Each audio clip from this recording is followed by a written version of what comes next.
آل دیگر بلند تر صلوات.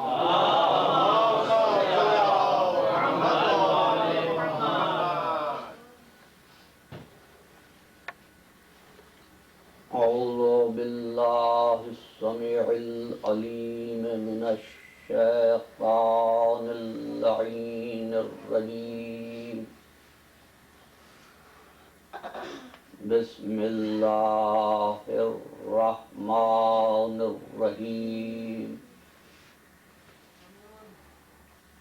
الحمد لله العلي عن شبه المخلوقين الغالب لمقال الواصفين الظاهر بعجائب تدبيره للناظرين الباطن بجلال عزته عن فكر المتوهمين والصلاة والسلام على خير الأولين والآخرين أشرف الأنبياء والمرسلين رحمة للعالمين خاتم النبيين المخاطب طه وياسين النبي المؤيد والرسول المصدق أبي القاسم محمد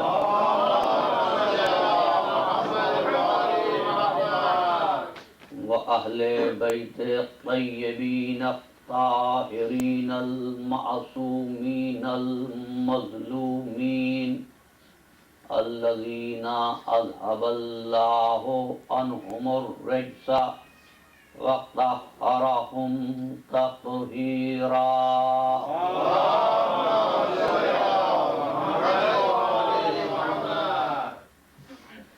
أما بعد فقد قال الله تبارك وتعالى في محكم كتابه المبين وهو أصدق الصادقين.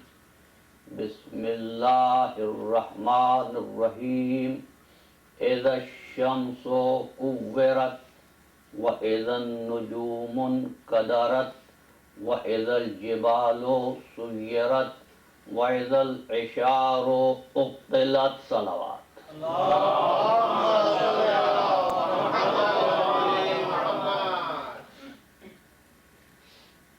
عزیزان محترم،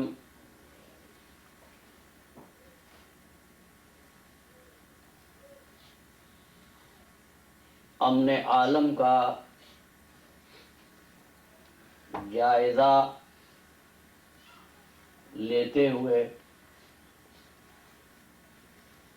اور فطرت کا مطالعہ کرتے ہوئے ہماری گزشتہ گفتگو کا مفہوم دور حاضر کی سیاست میں کوئی رول پلے کرنا نہیں تھا، نہ ہی ہم یہ دعویٰ کر سکتے ہیں کہ صورتحال اس گفتگو سے بدل جائے. جس طرح معالج یہ دعویٰ تو نہیں کرتا کہ وہ بیماری کا دنیا سے وجود ختم کر دے گا، لیکن اتنا ضرور ہوتا ہے کہ بیمار کا علاج کر کے بیمار کو صحت کے قریب لے آتا ہے، اور وہ جو بیماری سے دور ہوں ان کو بیماری سے محفوظ رکھنے کی کوشش کی جاتی ہے. اس لیے آج ملت اسلامیہ اگر سمے افرنگ کا تریاق تلاش کر رہی ہے تو اس کی صورت فقط یہ ہے کہ وہ اس فطرت سے ضروریات حیات کو سمجھے جس پر پروردگار عالم نے اس کو خلق کیا ہے.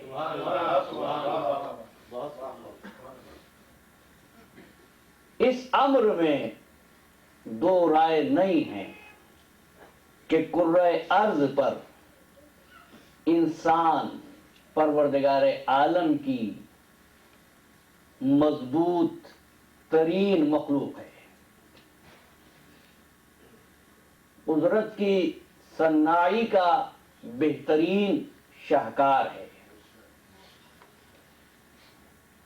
ایسا کہ کائنات کا نقشہ بدل دے.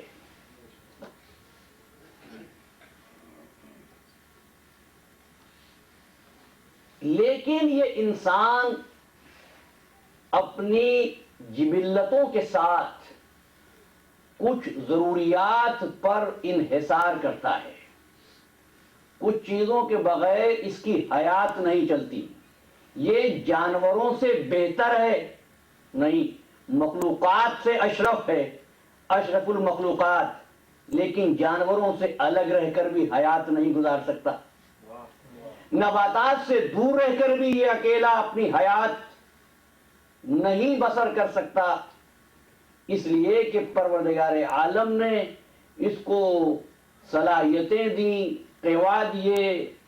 اس کے ساتھ ساتھ پروردگار عالم نے انسان کو رہنے کے لیے مختلف جغرافیے عطا فرمائے.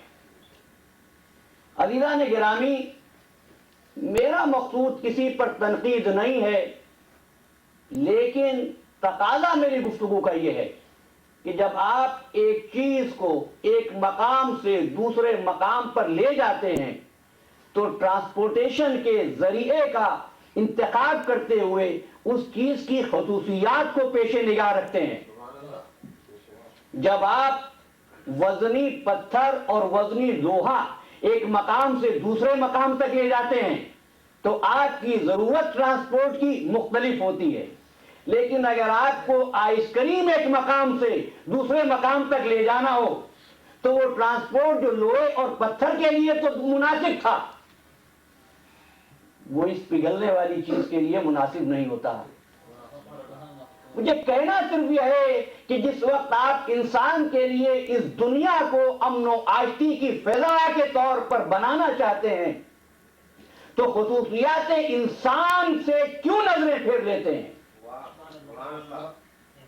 اس فطرت پر غور کیوں نہیں کرتے کہ انسان خواہ مشرق میں رہتا ہو یا مغرب میں، وہ بر اعظم افریقہ کا رہنے والا ہو یا بر اعظم امریکہ کا،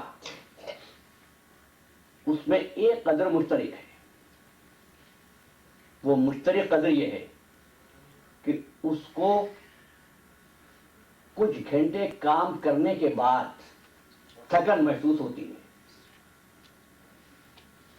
وہ آرام کی ضرورت کو محسوس کرتا ہے. اس کو اس کے کام بھوک محسوس کرنے پر مجبور کر دیتے ہیں. وہ خوشی کی خبر پا کر مطمئن سا ہونے لگتا ہے. کوئی پریشانی اس پر نازل ہو جائے تو مضطرب ہونے لگتا ہے. اس خصوصیت میں دنیا کا ہر انسان مشترک ہے. وہ اس کو بھوک لگتی ہے، وہ کھانا کھاتا ہے. اس کو پیاس محسوس ہوتی ہے، وہ اپنی پیاس کو بجھانے کا انتظام کرتا ہے. کھانا کیا کھاتا ہے یہ فطرت نہیں ہے، نہیں، وہ کھانا کیا کھاتا ہے یہ عادت ہے، لیکن کھانا فطرت ہے. سبزی کھانے کی عادت ہے لیکن بھوک لگنا فطرت ہے. صلوات پڑھیے.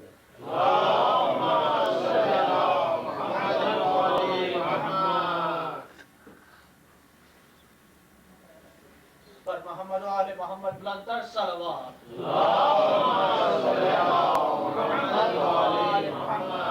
اس کو رہنے کے لیے فضا چاہیے، لیکن وہ کیسے مکان میں رہتا ہے یہ تو اس کی عادت ہے، لیکن رہنے کے لیے ایک جگہ ہو یہ اس کو فطری طور پر اس کی ضرورت ہے. عزیزان محترم، اس کے ساتھ ساتھ انسانوں کی زندگی بدلتے ہوئے عہد میں سمپل لائف سے کمپلیکس لائف ہوتی گئی ہے. غاروں اور پتھروں میں رہنے والا انسان آج عالی شان مکانوں میں رہتا ہے، محلات میں زندگی گزارتا ہے۔ کہاں وہ گنتی جو فقط 4 ہندسوں کی تھی، اور کہاں یہ گنتی جو آج بلینز میں ہے۔ یہ انسان کی سمپل فیس آف لائف سے کمپلیکس فیس آف لائف میں آتے آتے یہ تبدیلیاں ہیں۔ اس تمام تبدیلی سے دوسری تمام مخلوقات محروم ہیں۔ جہاں انسان کو بھوک لگنے پر کھانے کی ضرورت ہے، تھک جانے پر سونے کی ضرورت ہے، پیاس لگنے پر پانی کی ضرورت ہے، اطمینان پا کر خوش ہونے کی اور گھبراہٹ اور پریشانی کی خبر سن کر مضطرب ہونے کی فکر ہوتی ہے، وہیں پر عزیزان محترم اس انسان کی فطرت میں ایک جستجو کا مادہ ہے جو اس کو عطا کیا گیا ہے، اور یہ خصوصیات زمان و مکان کی قیود اور سمتوں کی حدود سے متاثر نہیں ہوتے۔ ہر جگہ کا انسان ایسی عادات رکھتا ہے۔ مفکرین نے اس چیز کو جن پر سمتوں کی قیود کام نہ کریں، زمان و مکان کی حدود کام نہ کریں، اس کو فطرت کہا ہے۔ خلاق عالم نے وہ بات جو آج کے دانشوروں کو اب سمجھ میں آ رہی ہے، یہ بات آج سے ہزاروں سال پہلے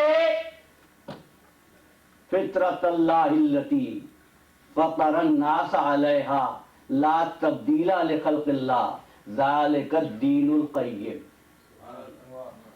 عزیزان محترم، سمپل لائف کے کمپلیکس ہوتے ہی انسانی ضرورتیں بڑھ گئی، معاشرہ تشکیل پا گیا۔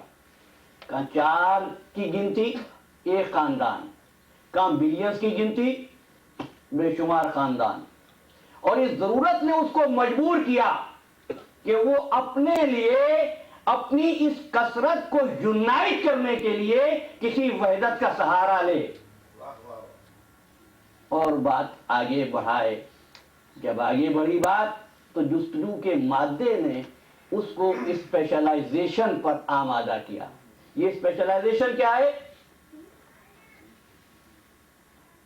کہ آپ میں سیکھتے ہی نہیں ہیں، نہیں، آپ علم کے شعبے بنا دیتے ہیں۔ توجہ کیجئے گا، کہنا صرف یہ ہے کہ انسان نے اپنی اس پیچیدہ زندگی کی ضرورتوں کو بھی کیا اسی طرح فطرت کے آئینے سے دیکھا جس پر اسے خلق کیا گیا تھا۔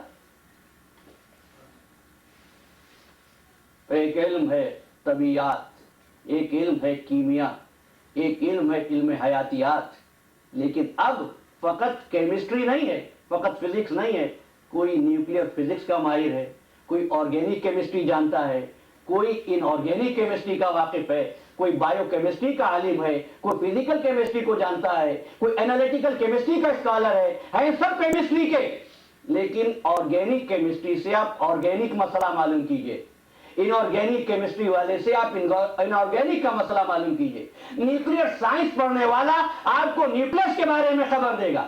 عزیزان محترم، کیا یہ فطرت ہے؟ کیا یہ فطرت کے مطابق ہے؟ لیکن بات کو بہت واضح کروں گا، آسان کرنے کی کوشش کر رہا ہوں، کیا یہ بات فطرت کے مطابق ہے؟ فطرت تو عزیزان محترم جستجو کی، علم کی یہ ہے کہ کتاب ایک ہو، اس میں فلسفہ بھی ہو، اس میں سائنس بھی ہو، اس میں فزکس بھی ہو، اس میں بیالوجی بھی ہو، اس میں کیمسٹری بھی ہو، وہ چیز جس میں سب کچھ ہو، اسی طرح جس طرح انسان کے وجود میں کائنات کا پورا نقشہ، اس طرح وہ کتاب جو فطرت سے قریب ہے وہ فطرت کی کتاب۔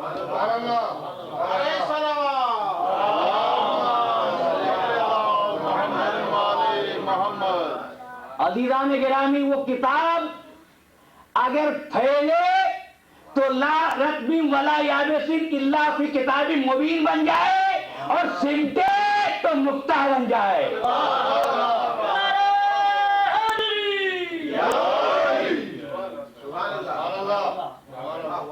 انسانیت نے خود کو مسائل میں فقط اس سبب پر الجھایا کہ اس نے اپنی کثرتوں کو وحدت دینے کی جو شکل اختیار کی تھی وہ فطرت سے ہم آہنگ نہیں تھی. فطرت سے ہم آہنگ کیسے نہیں تھی؟ واضح کرتا ہوں. عزیزان محترم، انسانوں کی جبلت میں یہ عنصر داخل ہے کہ وہ اتھارٹی کے ساتھ ریبیلیس ہوتا ہے، وہ پابندی کو پسند نہیں کرتا. آپ جس راستے سے روزانہ آتے ہیں، اگر ایسا کوئی قانون بن جائے کہ آپ کو محض اسی راستے سے آنا ہے، اسی روز وہ راستہ آپ کو دشوار محسوس ہوگا. اس لیے کہ آپ پابندیوں کو خوشگوار تبدیلی نہیں سمجھتے. عزیزان گرامی، کثرتوں کو وحدت دیتے ہوئے جب چند انسانوں نے جمع ہو کر کسی ایک کو اپنا انچارج بنایا، لیکن میں بڑی کوشش کر رہا ہوں کہ کوئی سیاسی اصطلاح استعمال نہ کروں، اور میرے سامعین توجہ فرمائیں، مجھ کو مجبور نہ کریں اس اصطلاح کے استعمال کرنے میں. عزیزان محترم، کثرتوں کو وحدت کی شکل دی. کوئی سربراہ بنا، کوئی پریزیڈنٹ بنا، کوئی پرائم منسٹر بنا، کوئی چانسلر بنا، کوئی گورنر جنرل بنا، آگے بڑھ کے کہوں کوئی خدا بھی بن گیا. یہ بھی تو تاریخ ہے نا. لیکن عزیزو، وہ جو خدا بنا، کیا اس نے بھی سمجھا کہ وہ خدا ہے؟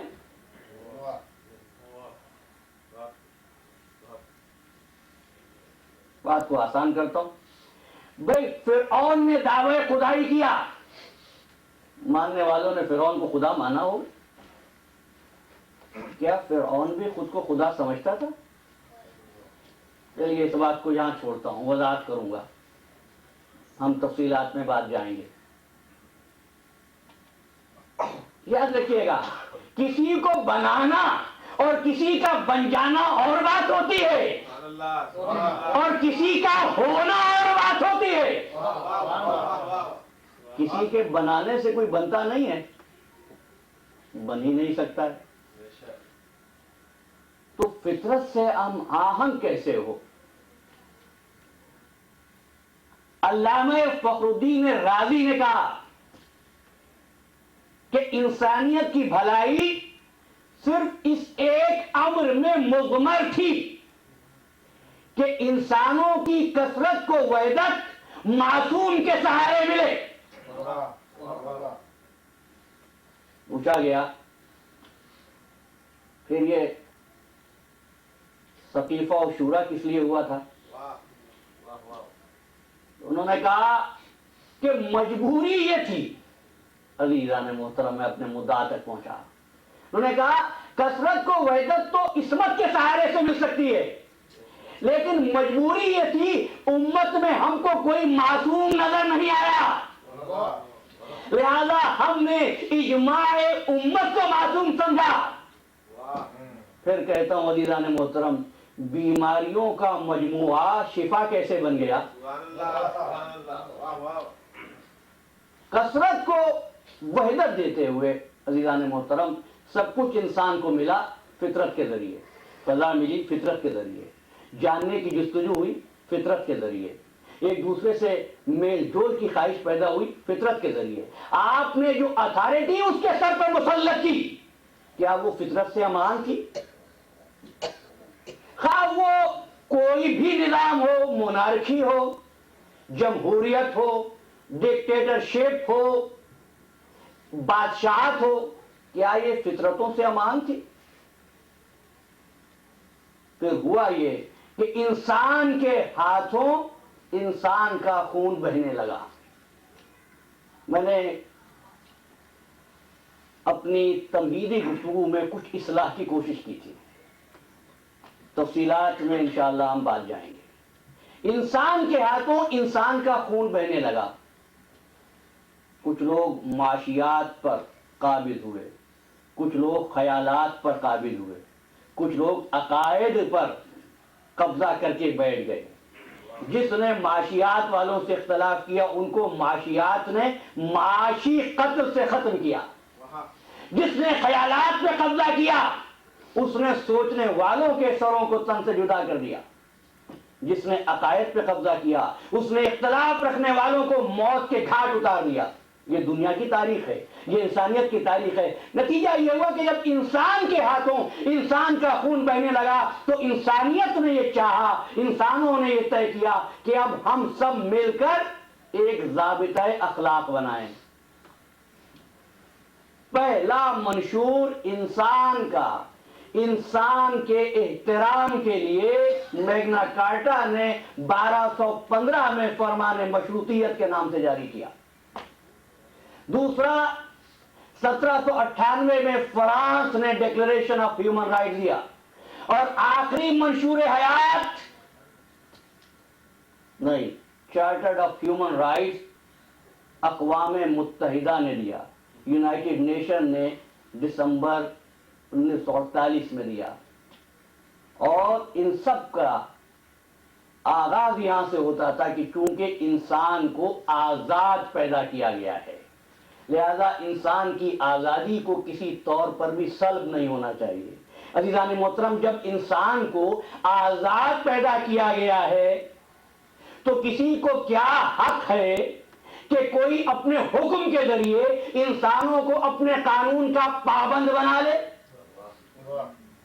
یہی فطرت کی خلاف ورزی ہوئی، اور فطرت نے انسانوں کو بغیر ہدایت کے نہیں چھوڑا۔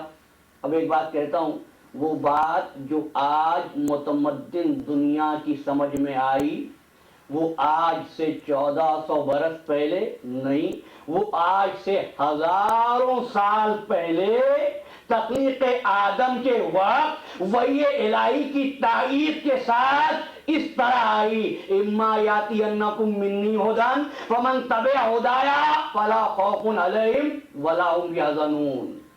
ہدایت ہماری طرف سے آئے گی، اور جو اس کا اتباع کرے گا وہ نہ پریشان ہوگا، نہ مظالم کا شکار ہوگا، نہ اس کو غم ہوگا۔ فلا خوف علیہم ولا هم یحزنون۔ مجھ کو کہنا صرف یہ ہے عزیزان محترم کہ انسانوں کو کسی ضابطۂ اخلاق میں پروتے ہوئے اس اتھارٹی کو تلاش کیجئے جس کی طرف سے آنے والا حکم انسانوں کو بار محسوس نہ ہو،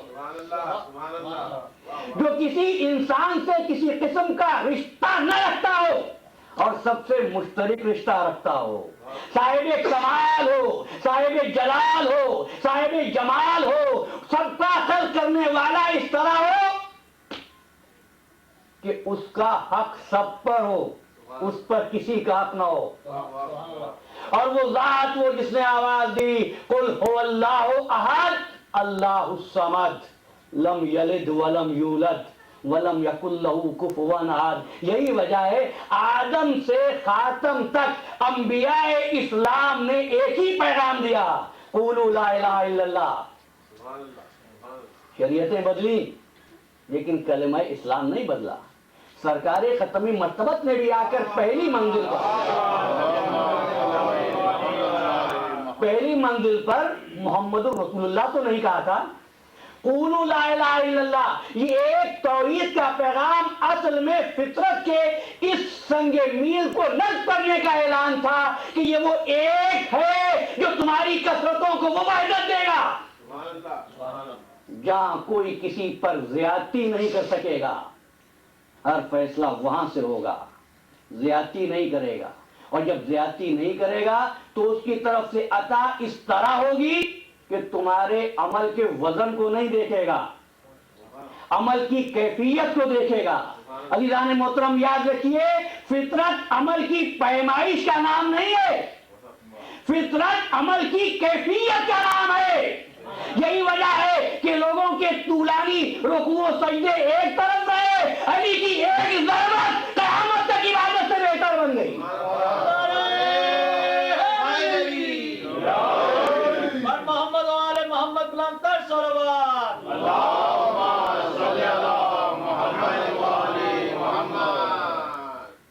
بار دیگر بلندتر صلوات۔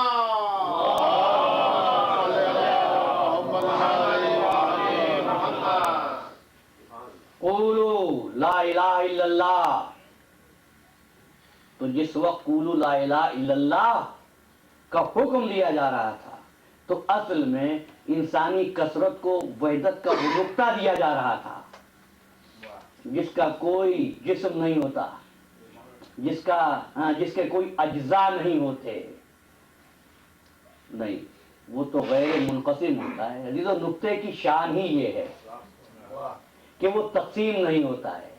یہ نقطہ ہی ہے جو کثرتوں کو وحدت دیتا ہے، اور اس وحدت حقیقی کا نمونہ خود تمہاری زندگی میں اپنی خلقت کے مجازی ذریعوں کے ذریعے سمجھا دیا۔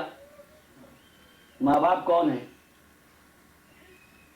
آپ کی خلقت کا ایک ذریعہ تو ہے، خالق تو پروردگار ہے۔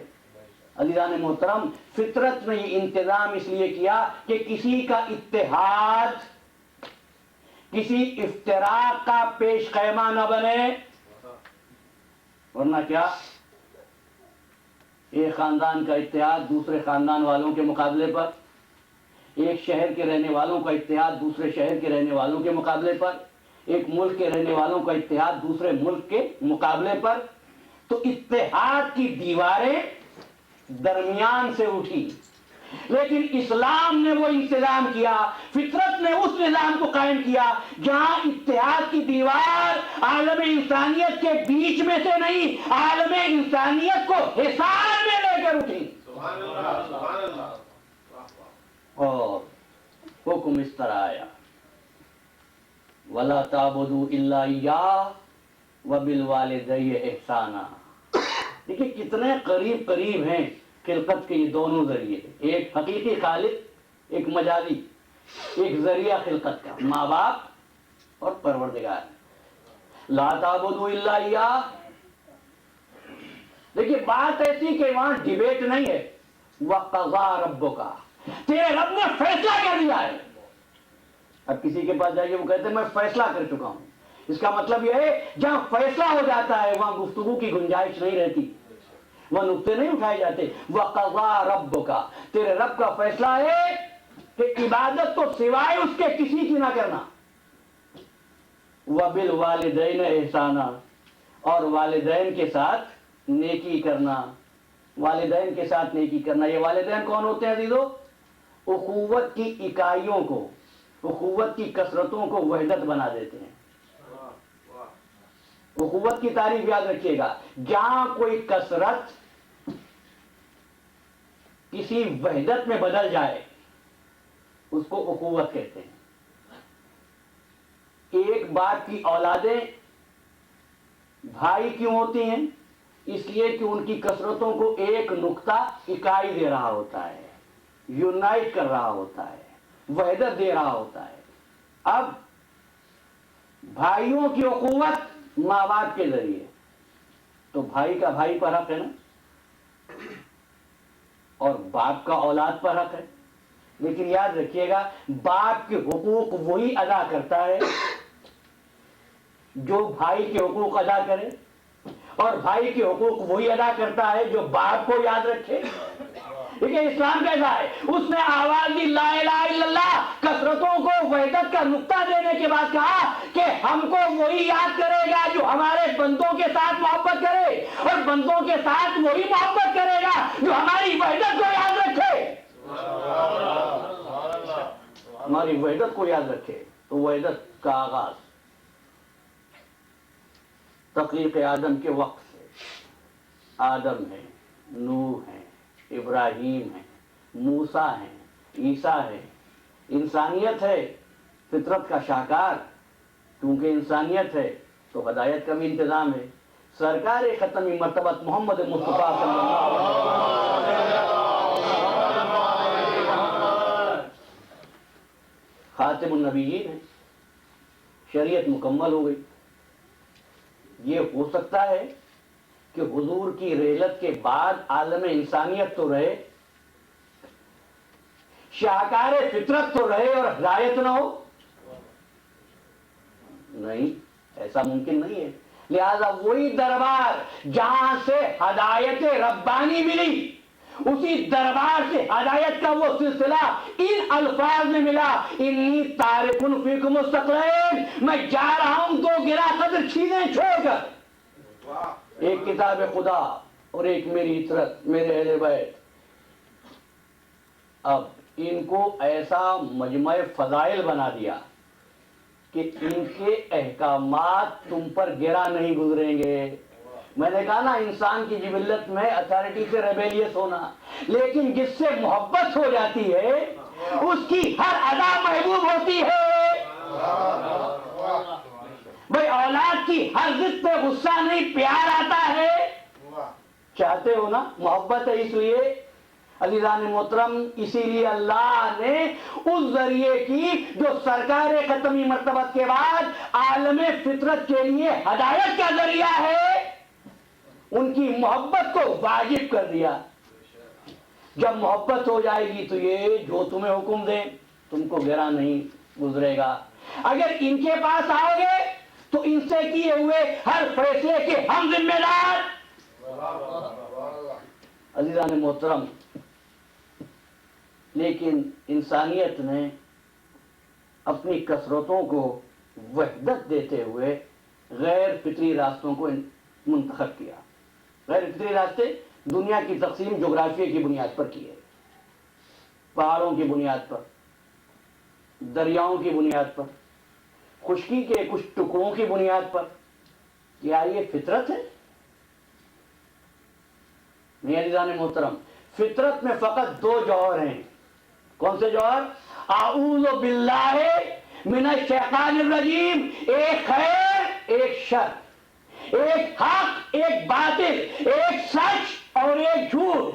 اگر دنیا کی تقسیم صرف ان دو بنیادوں پر کی جائے تو دنیا امن و آشتی کا گہوارہ ہے.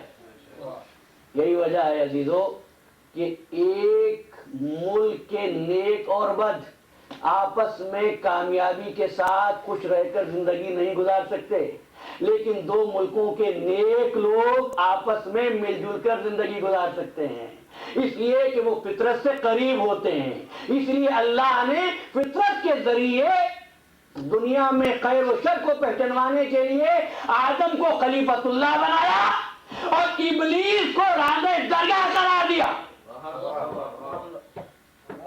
اب اگر ہمارا نمائندہ ہے اما یاتی انکم منی ہدن فمن تبع ہدایا، اگر تم اس کا اتباع کرو گے تم کامیاب رہو گے، لیکن اگر دوسرے راستے پر آؤ گے تو تمہاری سلطنتوں میں، تمہاری مملکتوں میں، تمہاری حکومتوں میں، تمہارے شہروں میں امن نہیں ہوگا.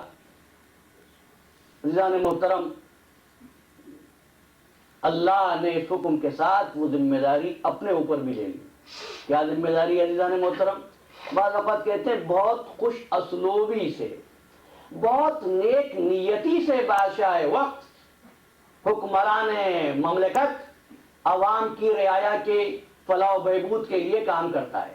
یاد رکھیے گا عزیزو، ظلم معاشرے میں فقط بدنیتی کی بنیاد پر نہیں ہوتا.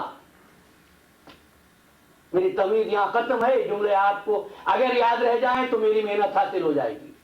معاشرے میں ظلم فقط حکمرانوں کی بدنیتی کی وجہ سے نہیں ہوتا، حکمرانوں کی جہالت کی وجہ سے بھی ہوتا ہے.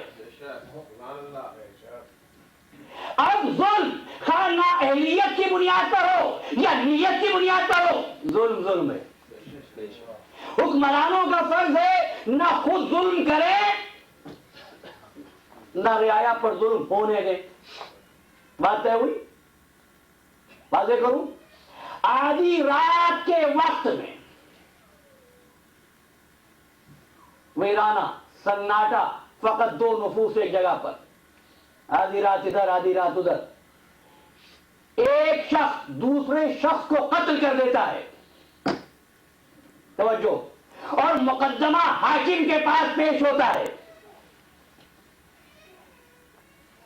آپ کوئی بھی حاکم اور کوئی بھی عدالت تصور کر لیں، بتائیے قاضی کیا فیصلہ کرے؟ نہ کوئی شاہد ہے نہ کوئی گواہ ہے. ہو سکتا ہے کہ وہ ملزم کو بری کر دے، حق مقتول کی طرف ثابت ہو سکتا ہے کہ وہ ملزم کو خونبہا ادا کرنے کا حکم دے اور حق خود ملزم کی طرف ثابت ہوتا ہو. یہ بھی تو ہو سکتا ہے کہ مقتول قاتل کو قتل کرنے کے لیے آلے قتل لے کر آیا تھا، لیکن چونکہ ملزم اس سے طاقتور تھا کہ چھڑا اس کے ہاتھ سے گر گیا، حق پر وہ ملزم تھا، دوسرا انسان قتل ہو گیا. بتائیے قاضی ایسی صورتحال میں کیا فیصلہ کرے؟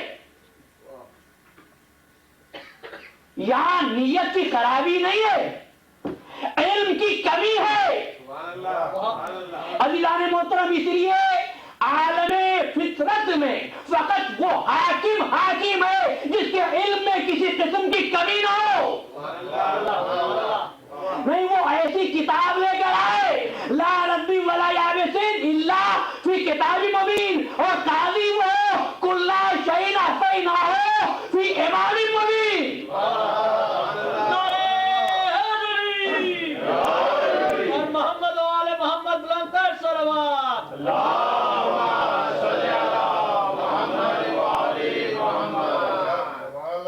اب مجھے کچھ کہنے کی ضرورت نہیں، ایسی ہی تو صورتحال ہوتی تھی جب حاکم اپنی جہالت کا اعتراف ان لفظوں سے کہتا تھا، علی اگر تم نہ ہوتے تو میں ہلاک ہو جاتا.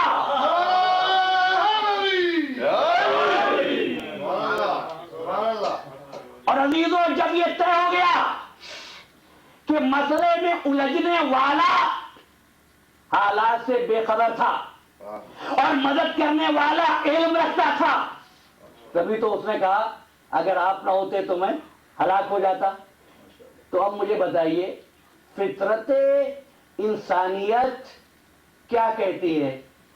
جاننے والا بہتر ہے نہ جاننے والے سے، یا نہ جاننے والا بہتر ہے جاننے والے سے؟ میں آپ پر فیصلہ چھوڑتا ہوں. بھائی فطرت کا فیصلہ یہ، جاننے والا نہ جاننے والے سے بہتر ہے.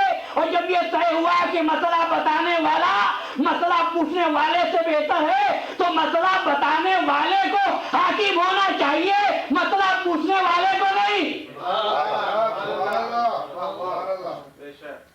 یہ انتظام فطرت ہے، علم پر بات ہے. تو یہ کہہ دینا کہ ہماری چونکہ نیت درست ہے اس لیے ہم تبع قرآن کا انتظام کرتے ہیں، یہ معاشرے میں امن و انصاف کے رائج کرنے کے لیے کافی نہیں ہے. ارے یہ بات تو ان کے لیے بھی کافی نہیں ہوئی جنہوں نے دیدار سرکار ختمی مرتبت کیا تھا.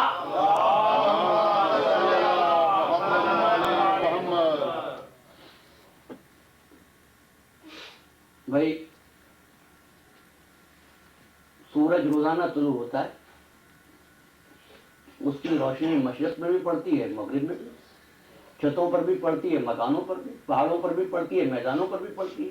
لیکن پھر بھی زمین کے کچھ حصے ایسے رہ جاتے ہیں جہاں سورج کی روشنی نہیں پہنچ پاتی. تو اگر سورج کی روشنی زمین کے کچھ حصوں تک نہیں پہنچ سکی، اس میں سورج کا قصور نہیں ہے، زمین کے اس خطے کی صلاحیت میں نقص ہے. اس لیے دیدار کر لینا یا دیدار سے محروم رہنا خوبی نہیں ہے. بات یہ ہے کہ مقصد کو کون سمجھا اور منزل عرفان تک کون پہنچا.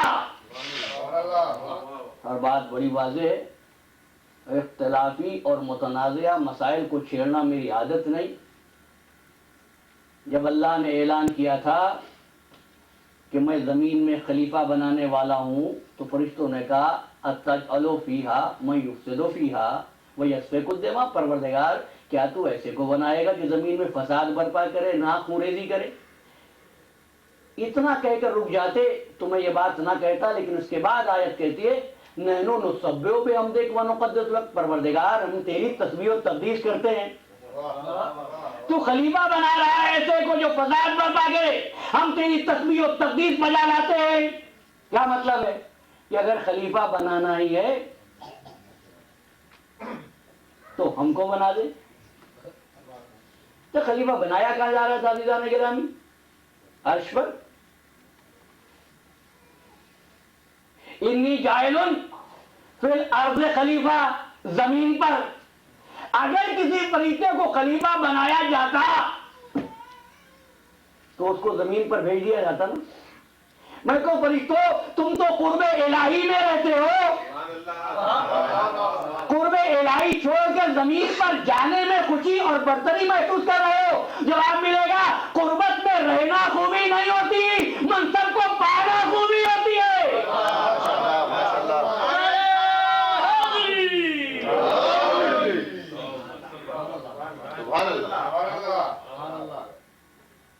فطرت کا نظام، فطرت کا انتظام جاننے والا حاکم ہو. اب تاریخ نے دو حاکم دیکھے.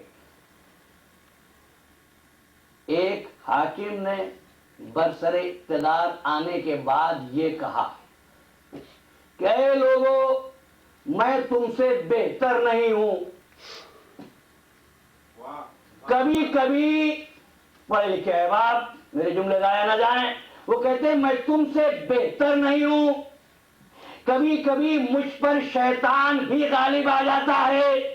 جب ایسا ہو جائے اور میں ٹیڑھا ہو جاؤں تو تم مجھے سیدھا کر دینا. بتاؤ جو حکمراں اپنی ہدایت کے لیے خود عوام کا محتاج ہو، دوسری طرف وہ کہ منبر کے زینے پر جانے کے بعد کہتا ہے الحمدللہ علی احسانہ لقد رجع الحق الی مکانہ.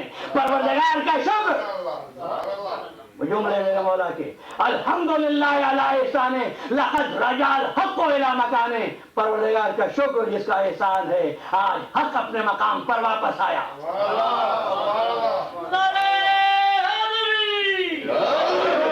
محمد وآل محمد بلندتر صلوات.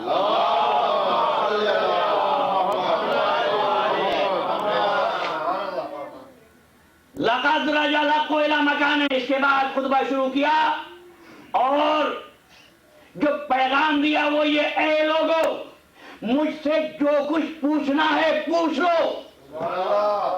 مجھ سے زمین کی باتیں پوچھو، مجھ سے آسمان کے راستے پوچھو.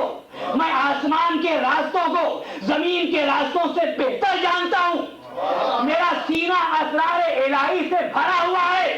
مجھ سے توریت کی باتیں پوچھو، مجھ سے زبور کی باتیں پوچھو، نہیں مجھ سے اولین کی باتیں پوچھو اور مجھ سے آخرین کی باتیں پوچھو.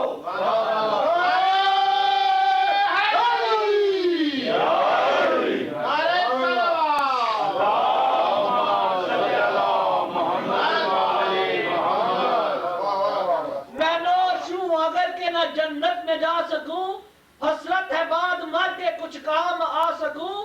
ایندھن بنا دے مجھ کو جہنم کا اے خدا، ہر دشمن علی کا کلیجہ جلا سکوں.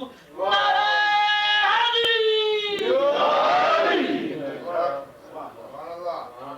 عزیزوں میں نے آپ سے عرض کیا کہ فطرت یہ نہیں کہ تم علم کی شاخیں بنا دو. فطرت یہ کتاب ایک ہو لیکن اگر سمٹے تو کتاب مستور اور پھیلے تو رقم منشور. یہ فطرت ہے، رقم منشور یہ قرآن ہے. اور وہ جو حاکم ہو وہ کیسا ہو؟ بڑا ظلم ہوا، بڑا ظلم ہوا. مولا فرماتے ہیں اگر میرے لیے مسند وسادت بچھا دی جاتی. میں پہلا ارشاد آپ کو میں بتا چکا، ایک اور صاحب نے کیا کہا برسر اقتدار آنے کے بعد. اب یہ جملے یاد رہیں. فرمایا اگر میرے لیے مسند وسادت بچھا دی جاتی تو میں توریت والوں کے فیصلے توریت سے کرتا، زبور والوں کے فیصلے زبور سے کرتا، انجیل والوں کے فیصلے انجیل سے کرتا، قرآن والوں کے فیصلے قرآن سے کرتا. فرمایا اس شان سے کرتا کہ اگر خدا ان کتابوں کو قوت گویائی دے دے تو کتابیں پکار اٹھے علی تو نے ہماری تنزیل کے مطابق فیصلہ کیا ہے.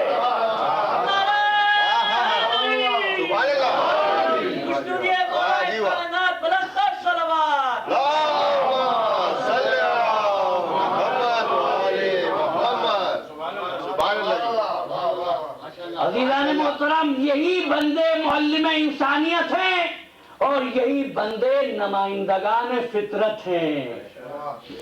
اس لیے کہ انہی کے گھر پہ فرشتے آتے جاتے ہیں، انہی کے گھر پہ وحی نازل ہوتی ہے، انہی کی چوکھٹ کو ستارہ بوسہ لیتا ہے۔ اور میں نے کہا نا، وہ عورتیں کسی کے بنانے پر بن جائیں، یہ وہ ہوتے ہیں جس کو ٹھوکر لگا دیں وہ بن جائے، یہ وہ کہ ٹھوکر مار دیں تو لوگ بن جائیں۔ ارے وہ کہ اگر ذرے کو چاہیں تو آفتاب بنا دیں، ذرے کو آفتاب بنا دیں، عاصی کو حر بنا دیں، یہ وہ بندے۔ کیوں؟ اسلام ان کے گھر سے، وہی ان کے گھر سے، فطرت کی کتاب ان کے گھر سے۔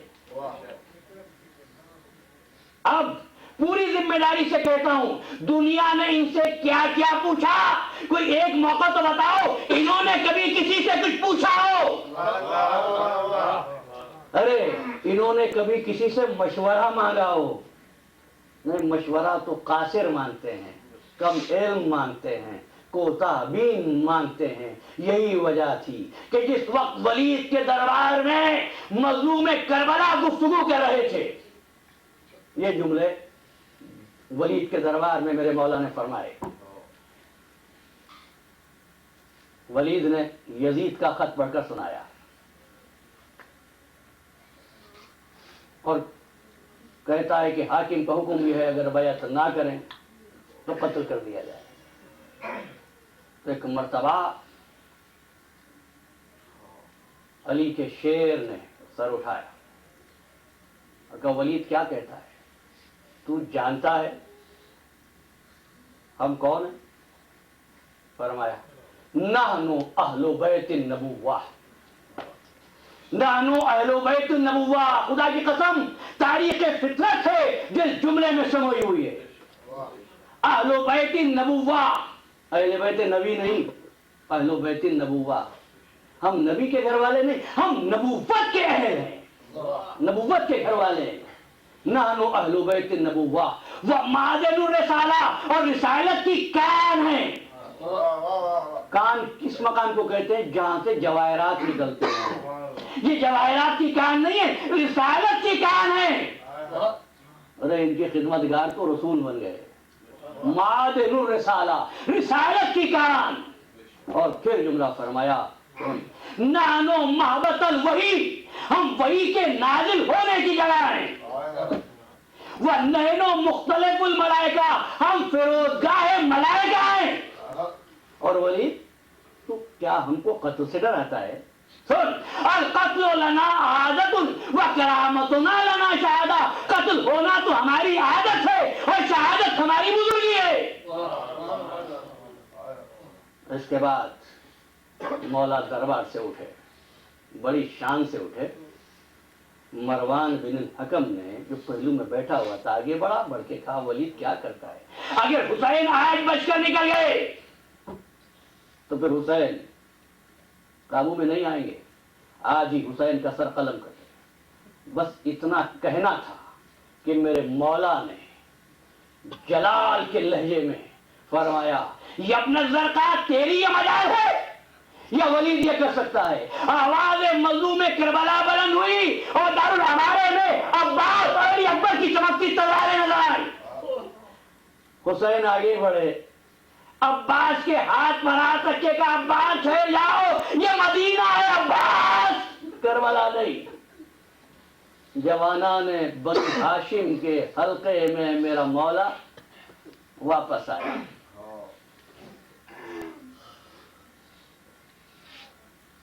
عزم سفر کیا، مقدرات عصمت کو سامان سفر درست کرنے کا حکم دیا۔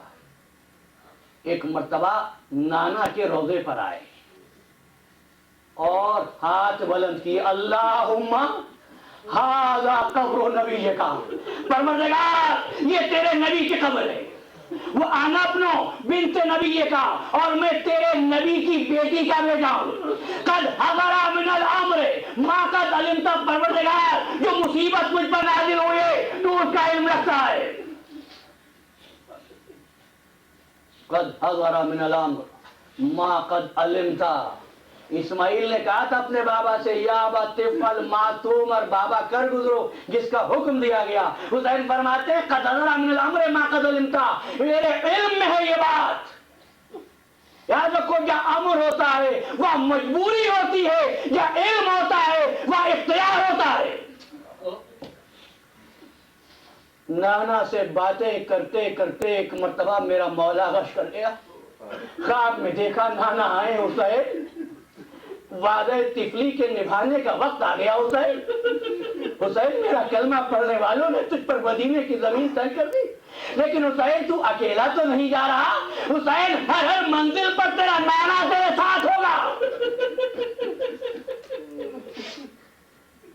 نانا کی قبر سے اٹھے، اماں کے روضے پر آئے، مادر گرامی آپ کا بیٹا آخری سلام کے لیے آیا ہے، میرا دل کہتا ہے ماں نے آواز دی ہوگی حسین اگر تو مدینے میں نہیں رہے گا تو فاطمہ زہرا بھی مدینے میں نہیں رہے گی، حسین میں تیرے ساتھ ساتھ رہوں گی، خواہ کربلا کا میدان ہو، خانوں کے نیزہ ہو، خواہ شام کا کوئی کھانا ہو، خواہ خونی کا تندور ہو۔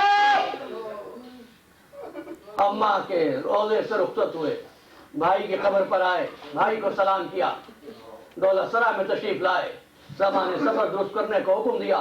مدینے میں خبر پھیل گئی محمد کا نواسہ مدینہ چھوڑ کر جا رہا ہے، مدینہ ویران ہونے لگا۔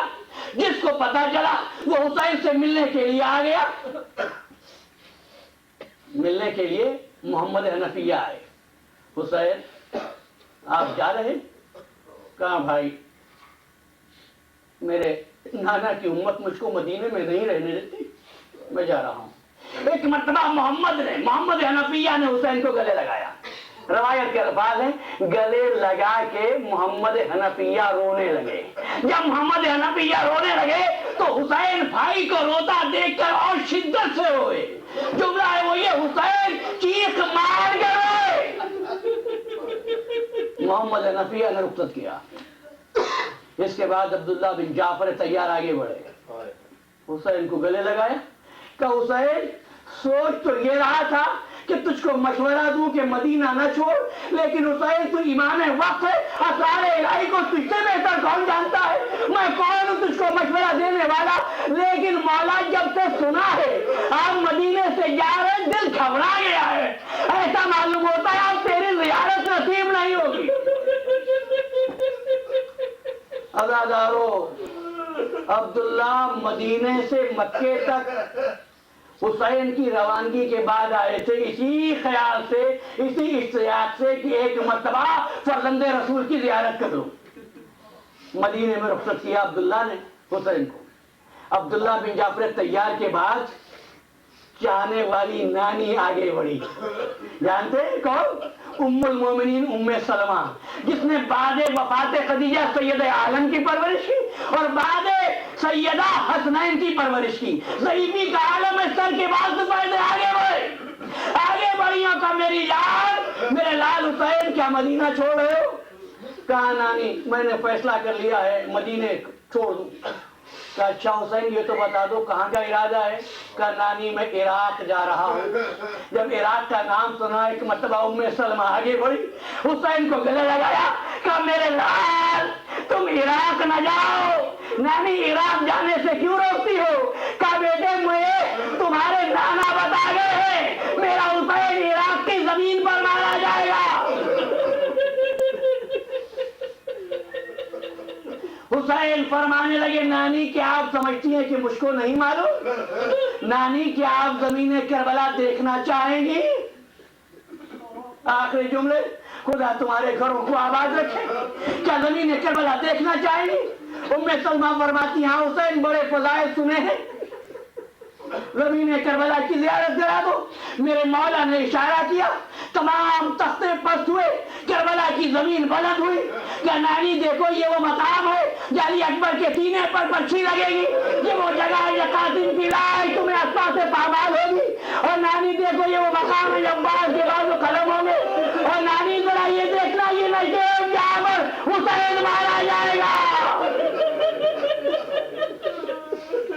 اس کے بعد ہاتھ بڑھایا اور مشتقات دی نانی اس خاک کو رکھو، جب تک یہ خاک خاک رہے سمجھنا تیرا حسین زندہ ہے، لیکن جس روز یہ خاک خون بن جائے سمجھ لینا حسین مارا گیا۔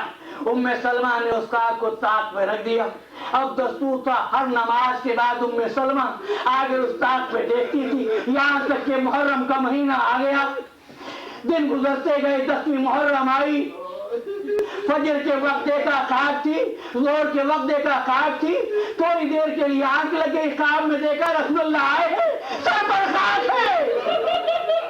کہ اللہ کے رسول کی عورت کو ام سلمہ میں کربلا سے آ رہا ہوں، ایک مرتبہ بیدار اس طاق کی طرف آئی، دیکھا خاک نہیں تھی، تازہ خون جو ہی مار رہا تھا، آواز دی فاطمہ زہرا تم گائے، سلام کیا نانا کے روزے پہ زہرا، کہا نانی روزانہ نانا کے روزے پہ آ کے چراغ جلاتی ہوں نانا کے روزے پر آج چراغ نہیں جل رہے، گلے لگایا زہرا تو یتیم ہو گئی۔